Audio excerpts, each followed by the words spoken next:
శ్రీ గురుభ్యో నమః. శ్రీ మహాగణపతి నమః. అక్షయ తృతీయ అంటే ఏంటి, అసలు దాని యొక్క ప్రాశస్త్యం ఏంటి, ఈ యొక్క రోజున ఎటువంటి పూజాది కార్యక్రమాలు చేసుకున్నట్లయితే మనకు శుభం జరుగుతుంది అనేటువంటి విషయాన్ని మనం తెలుసుకుందాం.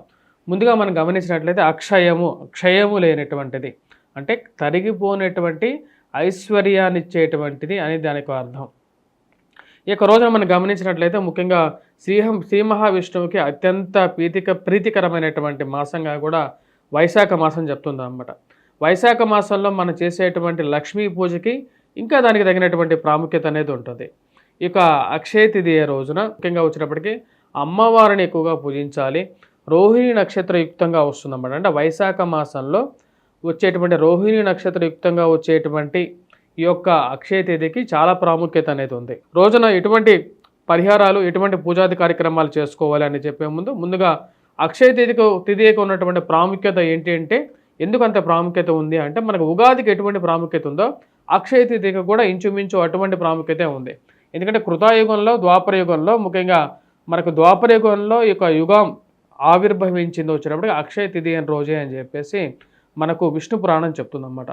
విష్ణు పురాణ రీత్యా మనం గమనించినట్లయితే, అంటే సృష్టి ఆవిర్భావం జరిగినటువంటి రోజున ఎలాగైతే సృష్టి దినదిన ప్రవర్తమానంగా పెరిగి జనాలు ఈ యొక్క భూమండలం చుట్టూరు ఆవిర్భవించి మరియు పశుపక్షాదులు ఎలాగైతే జీవిస్తున్నాయో, అంటే ఎక్కువగా అంటే అభివృద్ధి చెందుతూ వస్తున్నాయో, అదేవిధంగా మనం ఈ యొక్క అక్షయ తృతీయ రోజు, అక్షయము లేనటువంటి ఈ యొక్క తిథి రోజు మనం చేసేటువంటి పూజాది కార్యక్రమాలకి అలాగే వృద్ధి చెందుతూ, పరిపూర్ణంగా వృద్ధి చెందుతూ ముందుకు వెళ్తాయి. వాటికి అక్షయము లేకుండా ఉంటుందన్నమాట, క్షయము లేకుండా ఉంటుంది. అందుకని చెప్పేసి ఈ యొక్క అక్షయ తృతీయ రోజున మనం పూజాది కార్యక్రమాలు చేయడం జరుగుతుందన్నమాట. అక్షయ తృతీయ రోజున ముఖ్యంగా వచ్చినప్పటికి ఎవరిని పూజించాలి అంటే, అమ్మవారిని లక్ష్మీదేవి స్వరూపాన్ని పూజించాలి. లక్ష్మీ స్వరూపం అనేది మన దినదిన ప్రతిరోజు మనకు, ఎందుకంటే ఈ రోజు ఉన్నటువంటి ఈ యొక్క ప్రపంచంలో కలిలో ముఖ్యంగా వచ్చినప్పటికీ ధనం మీదం జగత్, అంటే మనకు గుడికి వెళ్ళినా సరే, లేకుంటే బడికి వెళ్ళినా సరే, ఎక్కడికి వెళ్ళినా సరే మనకు డబ్బు లేకుండా దినం గడవటం లేదు. అమ్మవారు మనం సృష్టిలోకి రావటం పరమేశ్వరుడి ద్వారా వచ్చినా సరే, మనం పోషణ కార్యక్రమాలు అనేది జరుగుతున్నది వచ్చినప్పటికీ లక్ష్మి ద్వారా జరుగుతుందన్నమాట. అంటే లక్ష్మీ స్వరూపమైనటువంటి, లక్ష్మీనారాయణ స్వరూపమైనటువంటి శ్రీ మహావిష్ణువు ద్వారా కానీ, లక్ష్మీ స్వరూపం ద్వారా కానీ మనకు జరుగుతున్నది. ఈ యొక్క లక్ష్మీ స్వరూపానికి మాయా అని చెప్పి కూడా చెప్తారు. అంటే మనం ప్రతినిత్యం మన కంటికి కనపడేదంతా ఈ యొక్క ధనం ఏదైతే జరుగుతున్నదో, ఈ యొక్క ధనం ద్వారా జరుగుతున్నటువంటి ప్రతి ఒక్క వస్తువు మాయా స్వరూపమైనటువంటిది. మనం అనునిత్యము ఈ యొక్క మాయలోనే కొట్టుమిట్టాడుతూ ఉంటాం. ఈ యొక్క అనునిత్యం కొట్టుమిట్టాడేటువంటి యొక్క మాయలో మన పరిపూర్ణమైనటువంటి స్థితికి పొందాలి అంటే ఆ యొక్క ధనాన్ని మనం పొందాలి. ఆ ధనాన్ని పొందాలి. ధనం అంటే ఐశ్వర్యాన్ని పొందాలి అంటే ఆయుష్ ద్వారా ఐశ్వర్యాన్ని పొందొచ్చు, ఆరోగ్యం ద్వారా ఐశ్వర్యాన్ని పొందొచ్చు. ఎందుకంటే ఈ రోజుల్లో ఆరోగ్యం కూడా ఐశ్వర్యంగానే చెప్పడం జరుగుతుంది అన్నమాట. వాటితో పాటు పిల్లలు కూడా సంపద రూపంలో చెప్తారు. పిల్లలను కూడా సంపద రూపంలో చెప్పడం జరుగుతుంది. జ్ఞానాన్ని కూడా ఐశ్వర్య రూపంలో చెప్పడం జరుగుతుంది అన్నమాట. ఈ యొక్క అన్ని ఐశ్వర్యాలకి మూల కారణం లక్ష్మీ స్వరూపం. ఈ యొక్క లక్ష్మీ స్వరూపాన్ని పూజించే ముందు శాస్త్రం ఏమి చెప్పింది అంటే, అమ్మవారు అంటే లక్ష్మీ స్వరూపం ఎక్కడ నివసిస్తూ ఉంటారు, ఎక్కడైతే సుగంధం అంటే సుగంధభరితమైనటువంటి వస్తువులు, మరియు అదేవిధంగా సృష్టికి మూలమైనటువంటి పూలు పండ్లగా మారి ఆ యొక్క పండ్లు మనం తినడానికి ఉపయోగపడుతూ ఉంటాయి. కాబట్టి ఆ పండ్లలోనూ, పూలలోనూ, సుగంధభరితమైనటువంటి వస్తువుల్లోనూ, గంధంలోనూ, లేపనాల్లోనూ అమ్మవారు నివసిస్తూ ఉంటారు. మరియు అదేవిధంగా పచ్చటి చెట్లలోనూ అమ్మవారు నివసిస్తూ ఉంటారు. ఇక సృష్టికి ఆవిర్భావమైనటువంటి యొక్క వస్తువుల్లో పూర్తిగా అమ్మవారి యొక్క నివాస స్థలంగా చెప్పడం జరుగుతుంది అన్నమాట. ఈ యొక్క అక్షయ తృతీయ రోజు మరియు అదేవిధంగా పాల పదార్థాలు, పెరుగు పదార్థాలు, గో ద్వారా వచ్చినటువంటి పదార్థాలు, అంటే అమ్మవారు సాక్షాత్తు గోవు యొక్క శరీరంలో నివసిస్తూ ఉంటారు. గో శరీరం ద్వారా వచ్చేటువంటి పదార్థాలు కానీ ఈ యొక్క వస్తువుల్లో ఎక్కువగా నివసిస్తుంటారు. వాటితో పాటు మనకు అన్ని లక్ష్ముల్లో మనకు ధాన్యలక్ష్మి కూడా ముఖ్యమైనటువంటిది. కాబట్టి మనకు ఇంట్లో ఉండేటువంటి ఏవైతే మనం తినేటువంటి పదార్థాల్లో కూడా అమ్మవారు సాక్షాత్ నివసిస్తుంటారు. కాబట్టి ఈరోజు చేసేటువంటి పూజా కార్యక్రమాల్లో మనం ముఖ్యంగా వాడాల్సింది పాలు, పెరుగు, మరియు వాటితో పాటు ఇంట్లో ఉన్నటువంటి ఏవైతే వస్తువులు ఉంటాయో ఆ తెల్లటి పదార్థాలను ఎక్కువగా మనం వాడుతూ ఉంటాం. అదేవిధంగా పసుపు రంగులో ఉండేటువంటి పూలని, శ్వేత రంగులో ఉండేటువంటి పూలని ఎక్కువగా మనం వాడుతూ ఉంటాం. ఎందుకంటే అమ్మవారు శ్వేత స్వరూపంలో ఉంటూ ఉంటారు. ఎందుకంటే క్షీరసాగర మదని అంటే క్షీరంలో ఉండేటువంటి ఆ యొక్క నురుగులో తెల్లగా ఎలాగైతే ఉంటారో ఈ యొక్క లక్ష్మీ అమ్మవారు కూడా అటువంటి తెల్లటి తామర పూలో కూర్చొని ప్రయాణం చేస్తూ ఉంటారు. కాబట్టి అమ్మవారిని తామర పూలలో కానీ, కలువ పూలలో కానీ అమ్మవారిని మనం ఎక్కువగా పూజించాలి.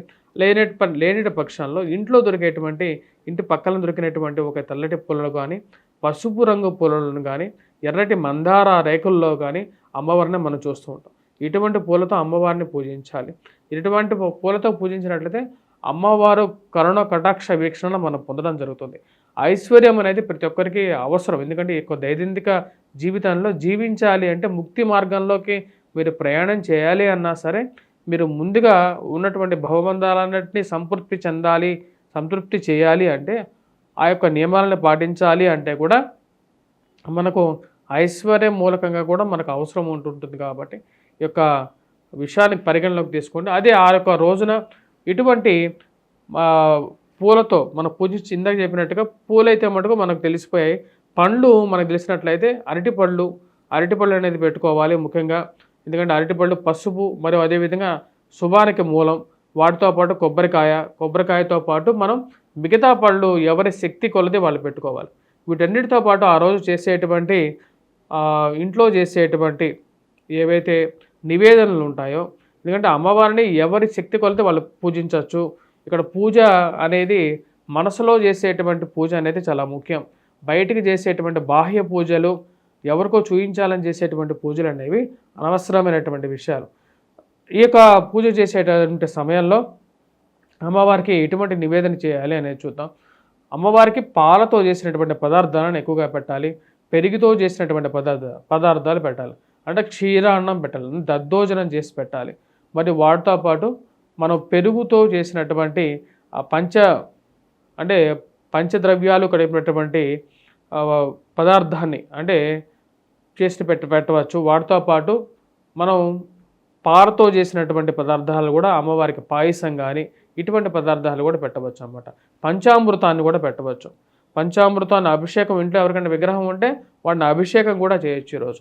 అలా చేసిన తర్వాత అమ్మవారిని అంటే మీ ఇంట్లో లక్ష్మీ అష్టోత్తర శతనామావళి మరియు అదేవిధంగా ధాన్యలక్ష్మి శ్లోకాలు మరియు పంచలక్ష్మి శ్లోకాలు, సప్తమాతృక శ్లోకాలు. ఎందుకంటే అమ్మవారు సప్తమాతృక అమ్మవారు కాబట్టి ఆ సప్తమాతృక శ్లోకాలు కూడా పఠించిన తర్వాత అమ్మవారికి ఏవైతే నివేదన చేస్తారో ఆ నివేదన చేసిన తర్వాత మీరు పూజాది కార్యక్రమాలు ఆ యొక్క నివేదన పదార్థాలను తీసుకోండి. వాటితో పాటు మనం ఇంట్లో ఈరోజు విశేషంగా మనం పులిహోర కూడా చేసుకోవచ్చు. పులిహోర కూడా శుభప్రదమైనటువంటిది కాబట్టి అది కూడా చేసుకోవచ్చు. ఇటువంటి పరిహారాలు, ఇటువంటి ఏవైతే మనకు కావలసినటువంటి ముఖ్యంగా ఇంట్లో నివేదన కార్యక్రమాలు అయిపోయిన తర్వాత ఈ యొక్క పూజాది కార్యక్రమం కంప్లీట్ అవుతుంది. ఆ రోజు ఉదయం నిద్ర లేచిన తర్వాత తలస్నానం చేసుకున్న తర్వాత చేయాలి. ఏ కార్యక్రమం అయినా సరే ఇంట్లో పీఠం ఉంటే పీఠం పెట్టుకోండి. పీఠం పెట్టుకున్న తర్వాత ఈ యొక్క కార్యక్రమాలు చేసుకున్నట్లయితే విశేషమైనటువంటి ఫలితం పొందగలుగుతారు. ఇంట్లో ఉండేటువంటి ధనం ఏదైతే ఉంటుందో, ధనం కొద్ది గొప్ప ఉండేటువంటి ధనం నోట్ల రూపాయలు కానీ లేకపోతే మీకు కాయిన్స్ రూపంలో కానీ అక్కడ అమ్మవారి ముందు పెట్టచ్చు. నగలు ఏమైనా ఉన్నా సరే నగలు కూడా అమ్మవారికి అలంకరణ చేయొచ్చు ఈరోజు. ఇది మంచి ఫలితాన్ని ఇవ్వగలుగుతుంది. పూర్ణ కుంభం పెట్టుకునేటువంటి వారు పూర్ణ కుంభాన్ని కూడా పెట్టుకోవచ్చు. పూర్ణ కుంభం పెట్టుకోవడంలో ఎటువంటి తప్పు లేదు. ఎందుకంటే పూర్ణ కుంభం సాక్షాత్తు లక్ష్మీ స్వరూపం కాబట్టి మీ యొక్క కోరికల్ని ఆ పూర్ణ కుంభంలోకి పెట్టే ముందు మనసులో తలుచుకొని ఆ యొక్క పూర్ణ కుంభాన్ని పెట్టండి. ఇది మీకు మంచి ఫలితాన్ని ఇవ్వగలుగుతుంది. స్వస్తి.